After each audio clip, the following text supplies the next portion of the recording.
Três obras de um tema na FUVEST. Eu sou o professor Henrique, do Pensar e Escrever Redação. E o tema é sororidade. Sororidade vem do latim soror, que significa irmã. Seria uma espécie de irmandade ou de auxílio mútuo, né, entre mulheres. Bom, a sororidade ela é fundamental numa sociedade patriarcal, numa sociedade machista, né, em que as mulheres elas têm que enfrentar problemas, né, como a violência, o abandono, a solidão. Né. Aliás, uma sociedade que insiste, né, em atribuir às mulheres o papel de competidoras vorazes, né, principalmente no campo dos relacionamentos amorosos. Né. Bom, nós vamos ver a sororidade aqui, em primeiro lugar, na obra Memórias de Marta. Né. Memórias de Marta, a Marta, né, a narradora, ela conta a sua história, né?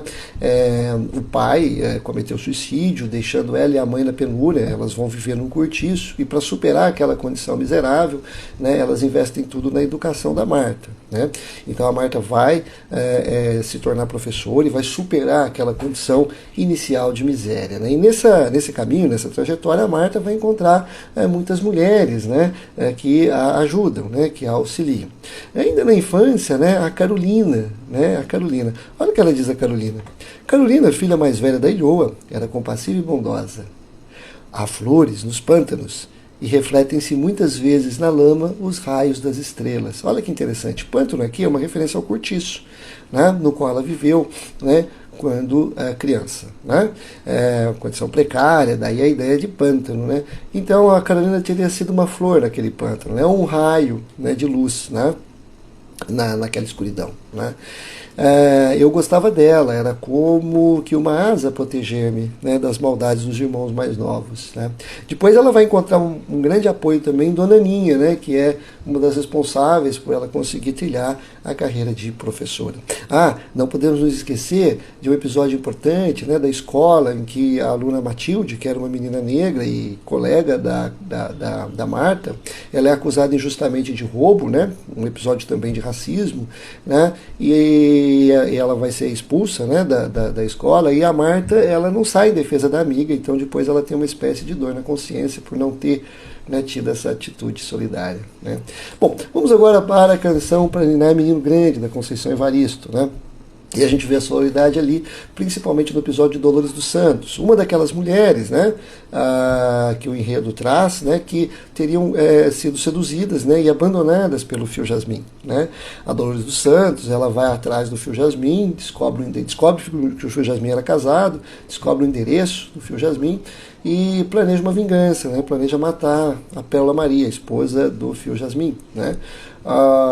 E na véspera, né, de cometer esse ato, ela recebe uma fotografia com a Pérola Maria, os filhos e tal, e aí ela muda de ideia, né? Ela pensa em todas as mulheres da sua família que sofreram, foram abandonadas, foram enganadas, foram violentadas por homens como o Fio Jasmin, e aí ela chega à conclusão de que matar a Pérola Maria, ela matar ela mesma, ela própria, né? Que todas aquelas mulheres tinham sido vítimas, né, de homens como o Fio Jasmin, né? E do próprio Fio Jasmin. Então olha o que ela diz. Ora independentes de seus homens, estou falando das mulheres, né? Ora puxadas pela mão por eles, ora brutalmente empurradas, os vários tipos de violência, né? Que esses vários tipos de relacionamento que essas mulheres tinham, ora deitadas, ora em pé, ora alisando as crias, ora as enforcando. Uma gama de mulheres, um universo feminino em ebulição, mesmo quando aparentemente estático. Eram muitas as mulheres, e foi então que Dolores dos Santos entendeu que matar aquela mulher seria se matar também. Né? Esse é o sentimento de sororidade. Né? Pois bem, ainda em Canção Para Ninar Menino Grande, é importante esse trechinho final aqui, né? A gente tem que se lembrar que a narradora, né, ela diz que faz parte de uma confraria e que ouviu aquelas histórias, né, de mulheres, né, que passaram ali pela vida do Fio Jasmin. Né? Então ela vai dizer o seguinte: busquei escrever a história quitina, a Juventina, né, uma das mulheres que passaram pela vida do Fio, né, não é só a história dela, né, mas das várias mulheres que direto ou indiretamente tiveram os caminhos cruzados com Zitina. Né. Acreditei e escrevi, só escrevo o que creio, vem daí minha invenção, pois a canção é minha também. Né? Coisa muito interessante aqui, né? Você tem essa questão, né, dessa confraria de mulheres, né, que se auxiliam para entender, né, a sua posição no mundo, digamos assim. Né? Mas aqui também tem um aspecto do modo de escrever da Conceição Evaristo, que ela própria chama de escrevivência, né, que é um neologismo, que vem de escrever, mais vida, né, mais viver, escrevivência, né? Que é o seguinte, a literatura dela tem por base a experiência real, né, das mulheres, que ela transforma em experiência coletiva, né, coletiviza aqueles dramas. Né?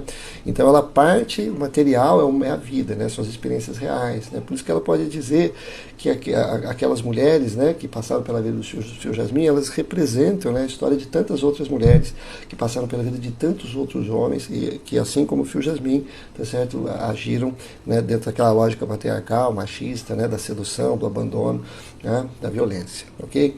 Então, cuidado com isso. O FUVEST pode cobrar esse termo, né, a ideia da escrevivência, né, escrever a partir da experiência e coletivizar essa experiência a partir da literatura. Né? Interessante isso. Né? Por fim, nós vamos para as meninas da Lígia Fagundes Telles, onde nós temos também o tema da sororidade. Né? Lembremos que as meninas vai contar a história, né, os dramas, né? É uma narrativa psicológica, né? Então vai focalizar os dramas, os conflitos, os traumas, os desejos de 3 meninas, 3 estudantes universitárias, a Lorena, estudante de Direito, né? Que vem de uma família rica, né? Um tanto alienada, né?